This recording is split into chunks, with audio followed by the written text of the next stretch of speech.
Hello, and welcome to this episode of the Keeping Her Keys podcast. I'm Cyndi Brannon, author and teacher. In this episode, I am going to be talking about rituals, going into the different parts of rituals, and offering some tips and suggestions for having a deeper awakening, getting more magic, more medicine, and delving deeper into the mysteries of the goddess, and our ancestors and spirits, all that lies within our deeper selves that we connect to. I have written many different rituals.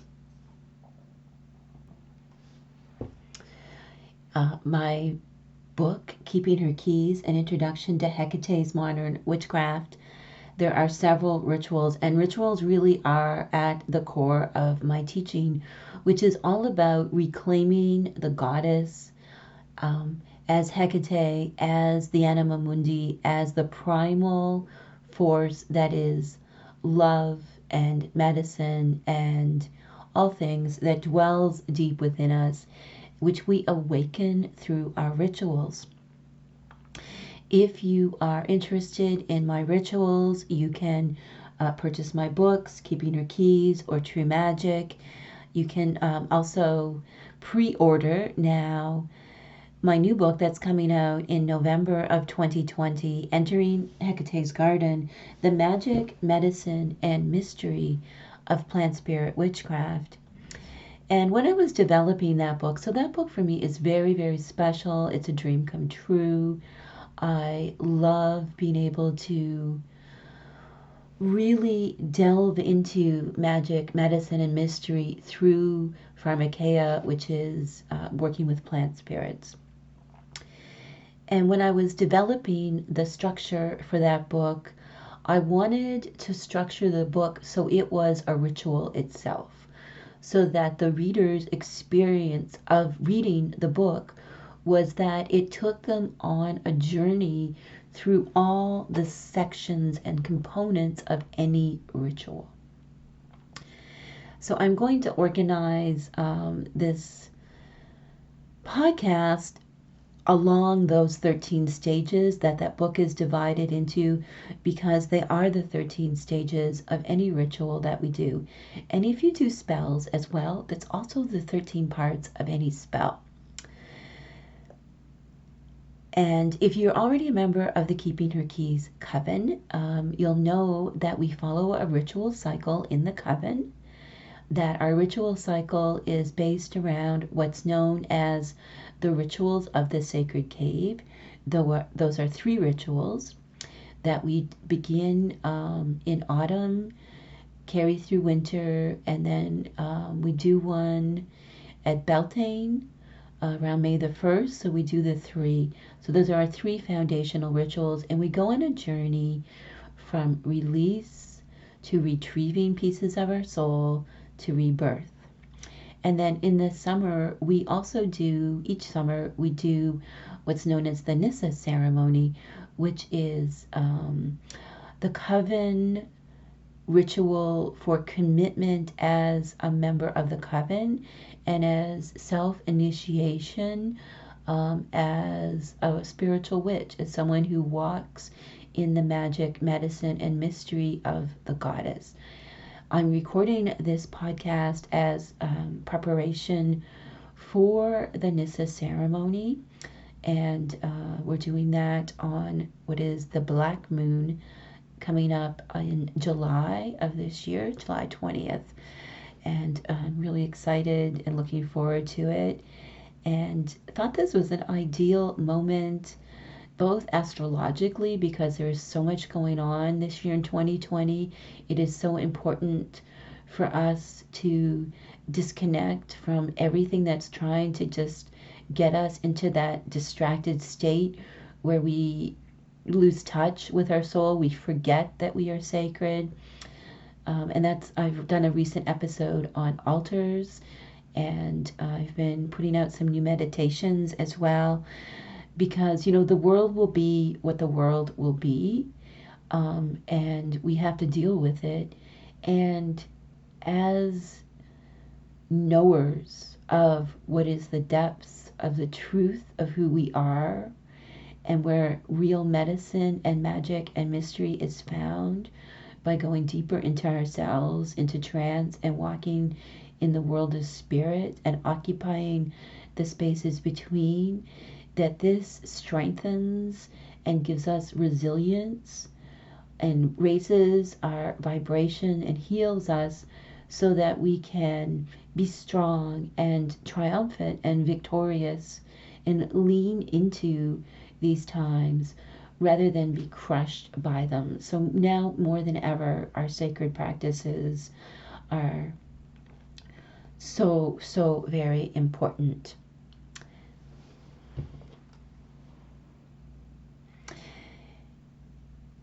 Within keeping her keys, sacred rites, which consist of journeys, spiritual journeys, meditations, rituals, and ceremonies, are known as Anamara, with the singular being Anamara.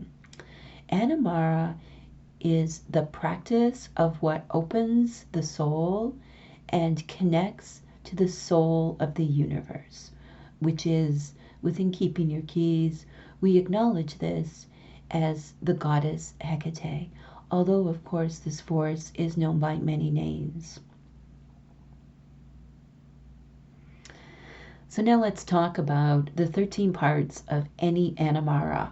And my goal, my hope, my intention, the magic, and the medicine I'm speaking with today, and by going over these 13 stages, is to really give you a deeper knowledge of what ritual is. So we begin with number 1, which is known as the prologue. The prologue is the truth. The truth is that which exists no matter where our attention is, no matter how distracted we get, no matter how we forget that we are sacred, how we get caught in chains that bind us. The truth always exists within us. The truth always exists within the world. No matter how difficult a situation, you will always feel this truth within you. It's beyond intuition or insight. It is simply the truth. It is that spark, that very, very, sometimes tiny, sometimes bright spark that will always exist no matter what. And the prologue, the truth, is always going to be there. I want you to sit with that one just for a second. The truth. And you can ask yourself what you know to be true. And when it comes to doing a ritual, there is a truth that compels us to do a certain ritual. Whether we're creating our own or we're doing one, if we're participating in the rites of the sacred cave, there is a truth within your soul that says, do this. And honor that truth, because that is the very first stage of any ritual, the prologue, the truth. After this, the second stage is what's known in keeping your keys as the Nissa. Nissa is an ancient term that means goddess of thresholds, goddess of beginnings, goddess of milestones, the tipping point, the wayfinder, the Nissa. So the Nissa means the beginner. So the beginner, as you begin to plan any ritual, there is a call. You know the truth. And sometimes we can know the truth, but there is no call to do something about the truth. We know, for example, we have this compulsion that this ritual is the medicine we need, yet there is no call, or we resist the call. So sit with the Nissa, sit with that spirit that comes to you, that awakens within you, that calls you to do a ritual, and just honor that call. And this is where so often we get into shadow work, because the call comes from the soul, right? The call, the truth is there, the prologue is there, the Nissa comes, the shadow says, no, I don't want you to choose love, I want you to choose fear and feed me. And we see this in society now, and we need more than ever to be the love, to be the agape, to be, that strong, wise force that is structured and organized and shines and illuminates in the darkness that we're in. So answer the Nissa and go forward. And as you answer the Nissa, she comes to you with Origio, the source. In her hands, she carries that flame of the truth. And around the truth is the source. Whether this is for you, the goddess, if it is an ancestor, an angel, whoever this source is for you, however you understand this foundational source and how it relates to the ritual that you're creating. You might be doing a spontaneous ritual and just going with the flow of these stages, which is so, so beautiful. Or you might be following like a prepared ritual. Look at the source of that ritual. Is it a ritual of Hecate? Is it a ritual of Persephone? Is it an elemental ritual? Is it a planetary ritual? Well, what is the source? What is the origio of that ritual? And as you contemplate the ritual, lean into the energy of the source. The next stage, the fourth one, is what's known as preparatio, the foundation. When we are planning to do a ritual, even if it is one of those spontaneous, it's a full moon and I really feel called, I've got the call of the Nissa, and I need to do this because I have this truth within me that needs to be healed, that needs to be explored. There is some preparations, and that's your foundation. What is your foundation? What is your altar? What tools will you be working with? How will you cleanse your body? How will you cleanse your mind? How will you prepare the space beyond your ritual where you'll do, beyond your altar where you'll do your ritual? What else do you need to prepare? What else are your foundations? What will you wear, for example? What are the astrological considerations? What aspects of the goddess? How will you work with the elements? Those are the aspects of your foundation, and that is preparatio. Now the next stage is ratio, the system. All rituals have a system. They begin at the beginning and end at the end. Rituals typically begin with an evocation or a summoning of spirits. Then there is a time that you dwell with the spirits, and then you separate from the spirits. What is the system that you're using?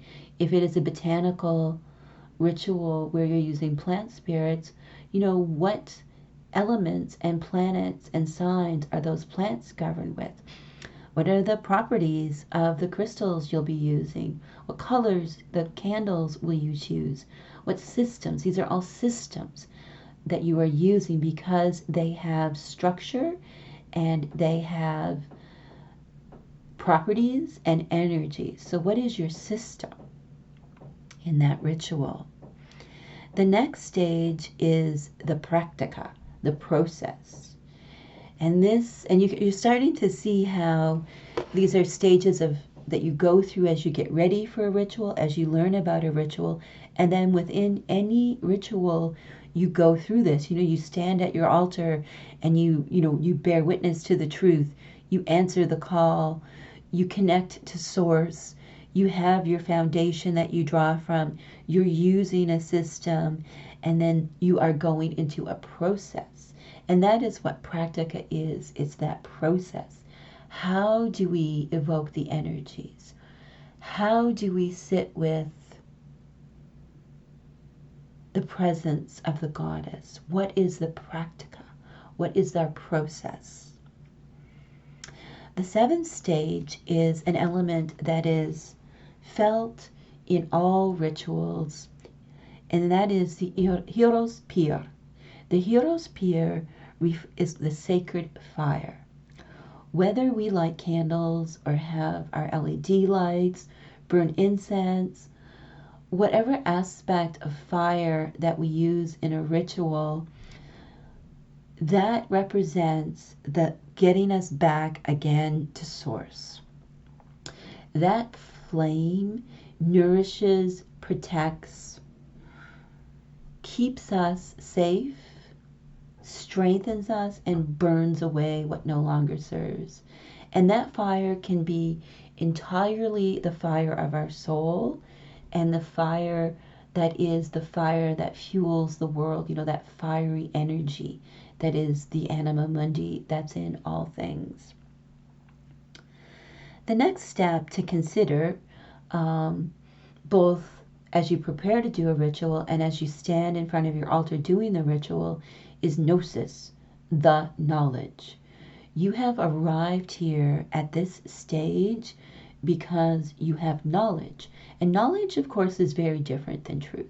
Knowledge is you've studied the ritual, you've learned about that goddess, you've learned about those crystals, you've learned about how to contact your ancestors, for example.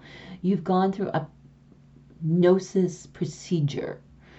And as you stand in front of your altar, be proud of yourself, be strengthened by your gnosis. It is so powerful. And gnosis, of course, blends with the truth, the prologue, to result in our wisdom. We'll get to wisdom later on. So as we stand here, as we prepare, as we're at the altar, and we're standing in our knowledge, then it comes time for the magic, which is the next step. Magiceia, the spell, the petition, the prayer, the words spoken, the actions done. Magic. It is the magic of the ritual. And all magic has three components. So the component that we begin with always is banishment, which is also purification, cleansing, removal, release. And you can see with the rituals of the sacred cave, that's why we do the releasing part first. It's because we need to release what no longer serves, what blocks and binds us. So how is this releasing built into your ritual? The next stage of all magic is the hero's pyre itself, the protection by fire or other methods to ensure that you and your sacred space and your altar are really in a magic circle, an energetic container that is protected and nourishing, where all of your spirits and the goddess can freely enter into your space, and all harmful energies are not able to. And that is protection. So we go through the release, the banishment, and then we go through the protection, the creating of the space, which in keeping her keys we do with the hero's pyre, we do by casting a fire around ourselves. The final stage of any ritual, any magic, is the blessing. So the blessing is whatever you are speaking onto the goddess, whatever you are petitioning her for, whatever you are summoning from the elements, whatever you are drawing down from the planets, or bringing into you from your crystals. That is the blessing. So those are the three parts of magic. And here's where we move on to really what's occurring once you release the magic within your ritual. And this is the 10th stage, which is known as Sibylica, named after the ancient Sibyls, who were the prophetess priestesses in the temples, daughters of Hecate, that spoke the truth, and they were the prophets. So this is about the prophecy. So within any ritual, you'll experience, after you do the magic part, after you speak your words, you'll enter into this space that is flow, where your sense of self shuts down and you're just pure soul. You know, you really are of the truth in this place. Like you are the Hieros Pure, and you're deeply awakened and connected through your soul into the deeper world, the goddess, whomever is involved in your ritual. And that is where these prophecies come through. You see images, you hear messages, you have feelings, you know, you have sensations in your body, your vibration changes. That is the prophecy, how the medicine is delivered by the visions that we receive, which are really our medicine about how we go forward. You know, from here, we have spoken the words, we have done the ritual, and now we stand in this space before our altars, in our special space, and we just allow our power as a Sibyl, our power as the prophetess, the prophet, the psychic, to really just be in that space where that medicine, those visions come through. And as we go into this space where we receive our visions and really dial in to our guides and our goddesses, plant spirits and such, we enter into Aegea, the sacred. And this sacred is that blissful state where our monkey mind chatter is just completely shut down, and we go deeper into that awakening of our soul.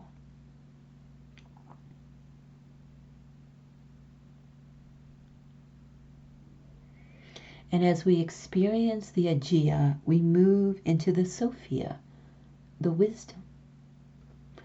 Our visions bring us medicine that makes us wise, that heals our minds and soothes our body and restores our energy. And at this point in the ritual, as we're just about done, the Sophia starts to come. The wisdom starts to be bestowed upon us. And that is, you know, when we come out of ritual, the Sophia is like our processing, our dreams afterwards that we have, the experiences, the signs. It's all about how we interpret and seek guidance and advice if we need to look to our cards and such, to our teachers to help us go deeper into the Sophia of a ritual. All rituals end with Sophia. And then there is the 13th component, which is the mystery. The mystery is what will never fully be understood by us. How this all works, where this all leads. That component that is truly the experience of the spirit world and of the goddess will always be initio, the mystery. Initio means initiation. Each ritual leads to an initiation, a deeper awakening. And as we awaken more, we go deeper into this understanding that the mystery, the essence, going back, looping back to the beginning, because this is a circle, is the truth. And there will always be that which that is beyond us. And that we're always growing and understanding the mysteries more, understanding the mysteries of the spirit world, understanding the mysteries of our crystals and our plants, our tools, our goddess. Each ritual ends with an initiation, taking us deeper into the mysteries and the wisdom that there is not a totality in what we know. That each ritual is a step. Each ritual is a step up. Each ritual is a step down into the womb. Each ritual is a step up to the starry road, taking us further along our journey, and we are not yet there. It is the beautiful mystery that is the truth that leads back to the very first stage. And our lives are our ritual. You know, you can see how this system of these 13 steps reflects our lives, our journey. Each stage is part of our journey, and it is so true that our lives are our ritual. They are our most sacred acts, and they are of the goddess. And each ritual we do is a lesson, a master course in becoming more us, becoming more true to who we are. Thank you so much for listening to this. If you are interested in my work, please connect with me on the website. I'd love to have you join the coven. The first month is always free. To everyone listening who is already in the coven, I'm so looking forward to doing the Nissa ceremony. If you're listening to it before we do our annual one, or if you're listening at another time, we always have rituals in the coven. We do a ritual every 6 weeks, except in the month of August. We take a little break and do something different. So we have rituals, workshops, and so much more. If you're new to the coven, make sure you check out the Anamara course that is included with your monthly subscription. May you be well blessed by the sharing of this podcast all about the parts of rituals.